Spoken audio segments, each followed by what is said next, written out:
Hello mga dudong, mga inday! Ito na naman si Inday Baby. So ngayon ay gagawa tayo ng ating binangkal. Pero yung ating binangkal na to ay kakaiba ang kanyang flavor.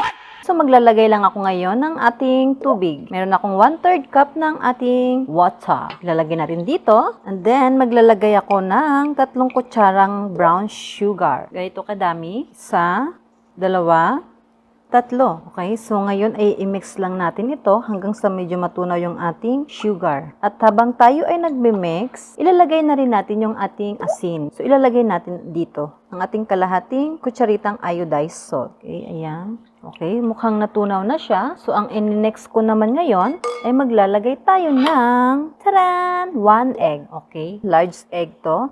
And i-scramble natin yung ating egg. Okay, ilalagay natin dito. Simutin para hindi sayang. Of course, maglalagay ako ng vanilla flavor. Para naman mabango yung ating gagawin na binangkal. 1 kutsarang vanilla flavor. Yan, kailangan sukat lahat. So maglalagay din tayo ng ating taran! Okay. Ilalagay ko ng 1 kutsarang olive oil. Pwede kayong gumamit ng normal na oil kung gusto ninyo. Wala namang masama. So ngayon, dahil na-mix ko na siya lahat, tayo ay maglalagay naman ng ating ang ating butter. Hindi ko ididiretso yung butter dito dahil hindi siya maganda tingnan at hindi siya nami-mix masyado. So, kailangan ko siyang initin gamit ang aking kawali. Okay, so bubuksan ko muna yung aking apoy. So, kukuha lang ako dito ng mga 2 kutsarang butter. Kailangan nating natunaw yung ating butter, so lakasan natin yung ating apoy. Ayan, medyo natunaw na siya. Pwede ko nang patayin yung ating apoy. So, ilalagay ko na dito yung ating butter. Wow, ang bango. Ayan, para hindi sayang yung ating butter, so kailangan natin simutin ang mahal ng butter ngayon. Okay, and then, mix. So, ngayon ay itatabi muna natin ito saglit. Ayan. So, ngayon kukuha pa ako ng isang malinis na lagayan natin at pangsala. Okay, ngayon ay meron ako ditong 2 cups ng ating harina. Ayan. Lalagyan natin dito para masala. Baka kasi meron pang buo-buo. And then, meron akong 1 kutsaritang baking powder dito. Ilalagay ko na dito. Shake. Okay, itatabi ko muna ito. At kukunin natin ulit yung ating mga na-mix. Ayan. Ang susunod nating gagawin ay maglagay tayo ng ating si Milo. Ayan. Para meron naman tayong ibang flavor ng ating binangkal. Yum. Meron tayo ditong 24 grams ng Milo. Maglalagay ako ng 3 piraso nito dito sa ating na-mix kaganina. Okay, bubuksan lang natin ang ating Milo and then ilalagay natin dito. 3 piraso ang aking nilagay na tag 24 grams. I-mix natin na naman ito. Mix.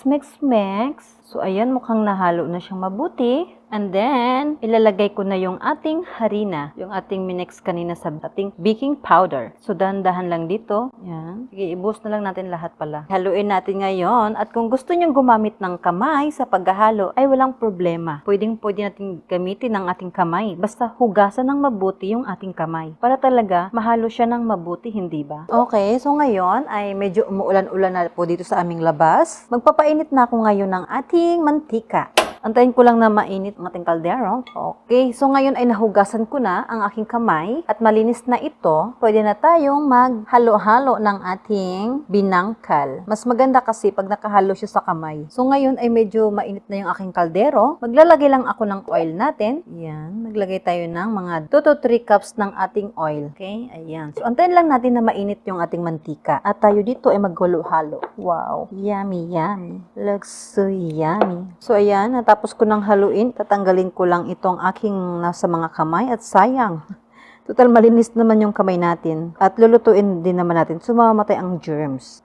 Okay, so meron ako ditong konting water. Ayan. Naglagay ako ng konting tubig. At meron tayo ditong isa pang mangkok. Maglalagay lang ako ng aking sesame seeds. Ayan, so maglagay lang tayo dito ng konting harina. At kot tayo dito ng ganito kadami. Kung gusto nyong malaking binangkal, ay pwede nyong dagdagan ito. Kailangan humawak kayo ng harina para pag kinuha nyo ito ay hindi didikit sa inyong kamay. Ngayon ay ibibilog-bilog natin siya. So ayan, nabilog na natin ito. So maglagay lang tayo ng konting tubig.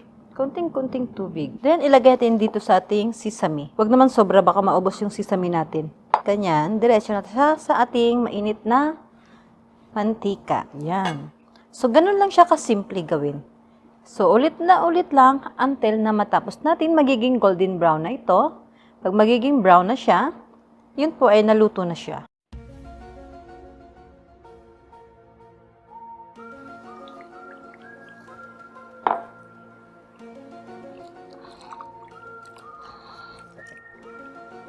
Yan, sagay. Baliktarin na natin ito. Yan, naluto na yung kabila. Sulutuin natin yung kabila ulit. So, ayan na. Natapos na natin gawin ang ating choco binangkal. Yum, yum, yum. Super yummy. Thank you for watching my video. And don't forget, subscribe to my channel. Like and share.